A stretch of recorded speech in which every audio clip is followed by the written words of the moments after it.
Good morning, Tottenham fans, and I'm a happy Tottenham fan this morning.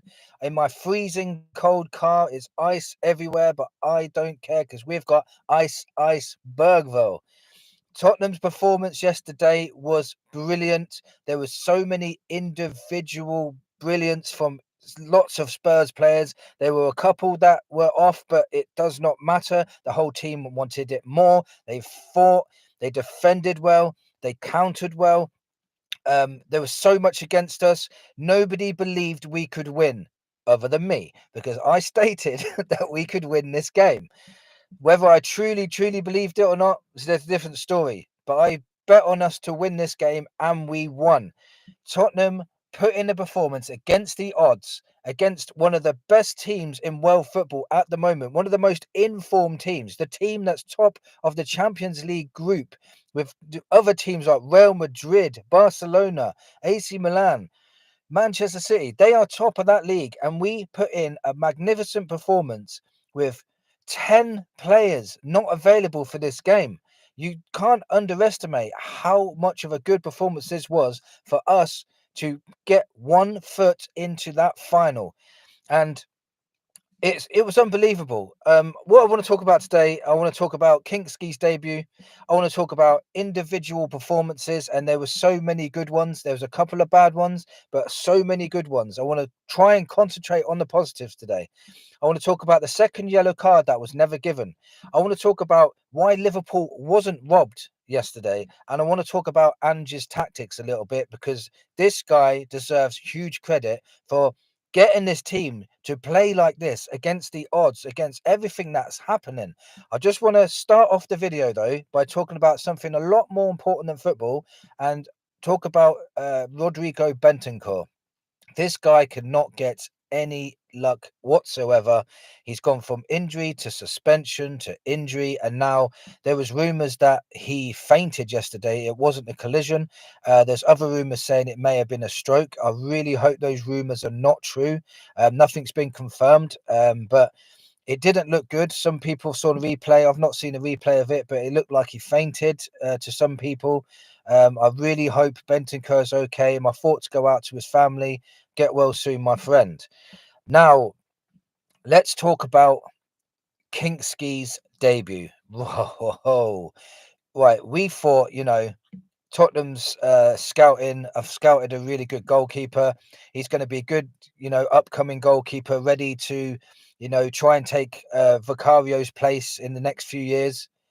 Damn, you know what? If he carries on playing, I know it's only one game, but if he carries on playing like this, he will take Vicario's place very soon because he was brilliant on the ball. That bit in the first half where he dinked it over Salah into Jed Spence was no respect given to Salah. Just dinked it over him. There you go. His long range 70-yard passes to Son and to Kulusevski and to Solanke were outstanding. He was so comfortable on the ball that the defenders were so comfortable giving it to him. It made our defense a lot better just having him there to pass to.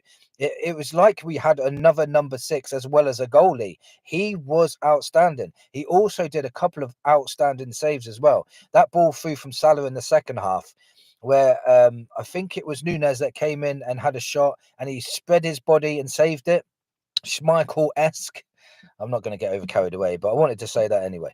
But then there was another save from an unorthodox Nunes volley, which went into the corner I didn't expect, and he's still done reflexes to save it. There's a couple of times where he spilt the ball when it was awkward from Gakpo, I think it was. But he looked very comfortable. Very comfortable on the ball, very comfortable in the air, collecting the ball. His positional play was spot on for the defenders to find him. He's very quick at coming out. There wasn't much, and he kept a clean sheet. He's only been here for 2 days, and he kept a clean sheet already. And against Liverpool, one of the best attacking teams in world football at the moment, he's kept a clean sheet. Wow, it's one game. I understand that, but to have a debut after being at the club for 3 days at 21 years old, I think that was a phenomenal performance. There must have been so much pressure on this lad. I tell you what, if he's going to get better, he's going to be an outstanding goalkeeper. I'm telling you now. What a signing already that was. It made me so much better having him in there than Forster. I feel a little bit sorry for Brandon Austin because Brandon Austin played brilliant in the last game against Newcastle, but Brandon Austin's going to get minutes maybe in the FA Cup against Hamworth. So, but Kingsley's definitely got to be our number one until Vicaria comes back, and then we'll see how it goes from there. So I just want to talk about some individual performances. Um, let's start from the back. So we've talked about Kingsley. Let's talk about Pedro Porro first. Pedro Porro was on the ball, outstanding again. Found that ball for Solanke for that disallowed goal with that 2 millimeters offside or whatever it was. I still think it could have been onside. Those lines looked a little bit jaded to me, but we can't complain because of what happened to Diaz last season when he was clearly onside and that goal was disallowed. So we have to let that one slide. I'm not going to complain about it too much. But yep, it said he was offside, so he was offside. But great ball from Porro for that goal, for instance. Then it was his ball again to Solanke, where Solanke, I'll get into it in a bit, what Solanke did for the goal. But Porro's distribution, his crossing has been exceptional in the last couple of games. His defending was a lot better today. He was more solid. I think as well the tactics helped him because he wasn't marauding forward. I think he was holding back a lot more, so he was concentrating more on defending than he was going forward. But he was still effective going forward, which means he had a very, very good game. I want to talk about Dragushin. Dragushin had a very good performance. He dominated that box yesterday, sorry. Is that cold? I don't know what day it is anymore. He dominated the box. He saved that brilliant one off the line. I don't even know how Alexander-Arnold got that on target, but he was in the right place at the right time. He even tried to do a diving header to save the next shot. He was full of passion, full of aggression. Not too bad on the ball either, like he normally is. His long balls were good. Good game from Dragushin. Not outstanding, but good game.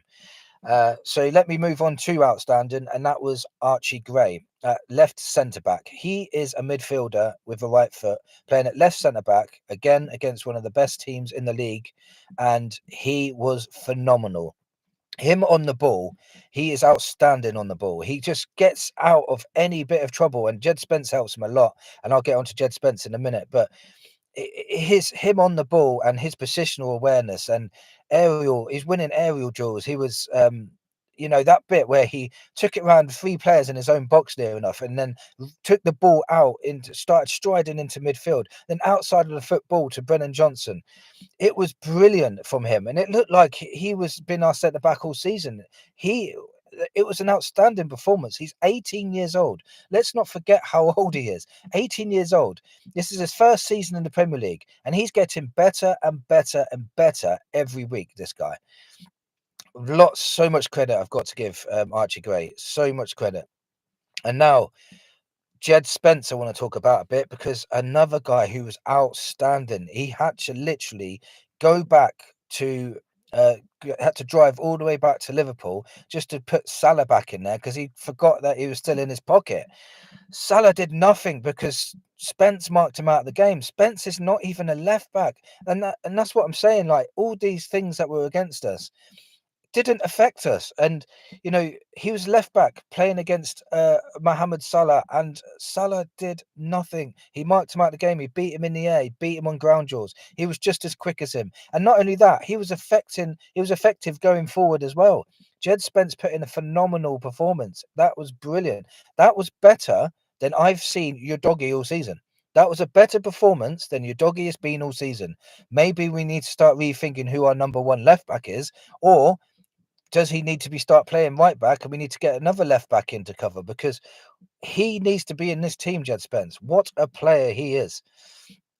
Now, let's move on to the midfield. Basuma, I need to give out a shout out. He got a silly yellow card again, and he needs to stop doing this. He keeps getting silly yellow cards early on in games. But regardless of that yellow card, he's still put in a performance. He's still putting in tackles, still intercepting the ball, still all over the pitch, did not hide. And for that aspect, he played a very, very good game. It reminded me of the game against City when he got a yellow card within 3 minutes and still made a very good performance out of it. So credit to Basuma getting not credit for getting this stupid yellow card early, but credit for what he did after that yellow card. So let's move on to Lucas Bergvall. Another amazing performance. Lucas Bergvall was my man of the match today. There was a few close contenders, but Lucas Bergvall was my man of the match. He was all over the place, everywhere. He was absolutely everywhere. He was on the left wing, on the right wing, tackling back in defence, marauding forward, and I think it's Allison goal that he doesn't normally get flustered, but Bergvall put so much pressure on him. He literally got a slight away with it the first time, tried to clear it. Bergvall come back again, slid in, and then I think it was Kulusevski tried to shoot, blocked by Van Dijk. It went back to Bergvall. Bergvall had the intelligence to then lay it off to Porro, and Porro should have scored, but just Bergvall then went on to. We'll talk about that other bit in a minute, but he then went on to score the winner. Brilliant performance. Brilliant performance from Lucas Bergvall, and he's taken a claim in the first team now. And it goes back to my original analysis about how good the squad is. Spence, squad player. Bergvall, Gray, Dragushin, all squad players, and they're playing brilliantly against Liverpool. Does this not show you that the squad can be very, very good with additional of a couple more players in certain areas that we need? This squad can go up levels. I'm telling you now. Just needs a bit of confidence, a bit more consistency. This squad can go up levels. Another player I want to talk about, and that is Dominic Solanke. Proper number 9 performance. Brilliant proper number 9 performance. Had a goal disallowed for being a millimetre offside. But then that battling Konate. Remember, Konate came on as a sub, so Konate was fresh. Solanke should never have won that ball. Beats him to the ball. Not only beats him to the ball, out muscles him. Looks up, finds Bergvall. Bergvall scores the winner. Solanke was doing that all game. His relentless pressing, his relentless non-stop running, his will to win. He's a workhorse. He's a brilliant number 9. This now I wasn't sure on Solanke when he came in, but now I am certain Solanke is the man for us at number 9. What a performance again from him. I think he proved to Liverpool fans now that he is good enough to play at a high level, and he should pat himself on the back. He's always a menace up front. He was something we was missing last season, and hopefully he gets some rest against Tamworth, and Richarlison can take his place, and then he'll be fully fresh for the North London derby because we're going to need him. Brilliant performance from Solanke again, and even when he doesn't score an assist, but even though I don't know how many goals and assists he's got this season, I'll have to check that out and probably do another video on it. But he's getting goals, he's getting assists, and he's working hard for the team. You can't ask much more from a number 9. So now I want to talk about the second yellow card that was never given. Let's talk about the first yellow card that Bergvall got first. So Bergvall went in for a challenge on Diaz, completely missed him. Diaz jumped over him, dived on the floor, made a meal of it like Diaz always does. It wasn't even a foul. It didn't touch him. So it wasn't even a foul. It was a dive over. Yeah. If Diaz didn't dive and just let him hit him, yeah, it's a yellow. But Diaz dived over him. You can see Bergvall backing out from that challenge while he was going in for it in the first place. And Diaz dived. So Diaz escaped with a yellow, in my opinion. It shouldn't have been a Bergvall yellow in the first place, right? Let's get that clear. Diaz went on to dive again in the penalty area to Porro. Still no yellow. Yeah. So I just want to point that out as well. But then the second yellow, where he slid in on, I can't remember his name, but he slid in on the Liverpool player. And yes, if you've already got a yellow card and you make that kind of challenge, yes, Bergvall should have been sent off. 100%. The referee thought he got the ball, referee made a mistake. So then we move on from there. Even worse so, Liverpool had a player off, so they had 10 men, and then we went on to score to rub salt into the wound. So in that aspect, Liverpool were very unlucky, but I'm going to tell you now why they wasn't robbed. They was not robbed because of that. If a referee makes a decision and he decides not to give him yellow, not to send him off. You regroup, you carry on. They didn't. If Bergvall didn't score because he didn't get sent off, he scored because Liverpool allowed Solanke to turn their defence and lay it off to him and score. Liverpool did not defend that situation. Liverpool were not robbed. Tottenham could have scored another 2 goals in this game as well. Porro should have scored a goal. Solanke's goal was marginally offside by about a millimetre. Liverpool were not robbed. Tottenham were the better side yesterday. They were the better side. Liverpool only had, I think, 2 chances really that they could have scored, and they weren't exactly clear cut either. Liverpool didn't play badly. I just think Spurs wanted it a lot more. It was just one of those days where, you know what? If we're still talking about Liverpool's fans saying they got robbed, Spurs had 10 players missing. We had an 18-year-old at left centre-back who's right-footed. We had a right-back at left-back. We had a debut goalkeeper that was only 21 years old. Our main midfielder was an 18-year-old Swedish under-21 player. Kulusevski and Sonny looked knackered. And for you guys to say you were robbed of this draw or victory he was talking about is insane. We even lost one of our best midfielders after 7 minutes to a serious whatever happened to him for something serious after 7 minutes. So our whole game plan went out the window after 7 minutes. So for you to say you were robbed, didn't Spurs deserve just one little bit of luck in this game? And that one little bit of luck was the Bergvall not getting sent off. And we took it. We've had so much bad luck. At some point, we're going to get some luck ourselves. So Liverpool were not robbed because of one decision. Not at all. I just want to finish this video on Ange's tactics. Now, so many people comment on my videos, and I really appreciate it. And every view is welcome. But so many people say these words. Ange is naive. I know where they're getting these words from, but that's for another video maybe. Ange is naive. Ange don't know what he's doing. Ange can't hold leads. Ange don't know how to defend. Can any of you tell me, did any of that happen yesterday? Did any of that happen yesterday? Maybe he was playing to the strengths of the squad. Porro and Spence were not marauding forward like they normally do. They were concentrating more on defending. Spurs weren't playing as much of a high line as they were. They were playing more counter-attack football, and Ange's tactics won the day. And not only that, he could not even sub players on really to change the game. We didn't have many options to change this game or to put even more energy into this team. We was forced to sub after 7 minutes to bring Brennan Johnson on. We had to bring Werner on instead for Sonny because Sonny was tired. What did he have as options on the bench as well with those 10 players missing? Ange deserves massive credit for what he just did yesterday. Not many managers would have got that squad of players to beat Liverpool yesterday. Not many managers would have done that. That was insane. And I'm hoping moving forward, Ange is adapting more. You can see, like I've seen in the recent month or so, Ange's tactics have adapted. He's still got the same philosophy. Don't mistake philosophy for tactics. He's still got the same philosophy. Attack when you can. Attack. But his team was so compact yesterday. Liverpool, what did Salah do all day? We didn't see him. Spence and Gray was keeping him out all game, especially Spence. What did Jota really do? Jota normally always scores against Spurs. I didn't see him.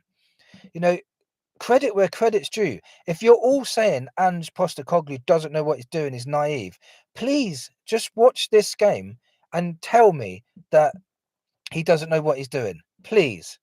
Because I'm getting sick of it now. There's so much that's gone against us this season. We've had so much bad luck, but we're still in all the cups. We're now got 1 foot in the final. If we can put in another brilliant performance against Liverpool in the next leg, I'd put us as favourites.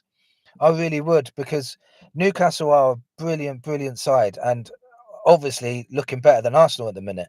And if it is Newcastle that's in the final, I'd still put us as favourites. I really would. If we get our players back as well for the next game against Liverpool, get some players in through the door as well, this squad could be very strong. We could even rotate in the next game, during the game, keep it fresh and try and hold this lead or maybe add to it. Because Liverpool at Anfield are going to score. We know that. So we're going to have to score. It's going to be a different story at Anfield, but today I'm celebrating that Spurs put in a brilliant performance and won against Liverpool.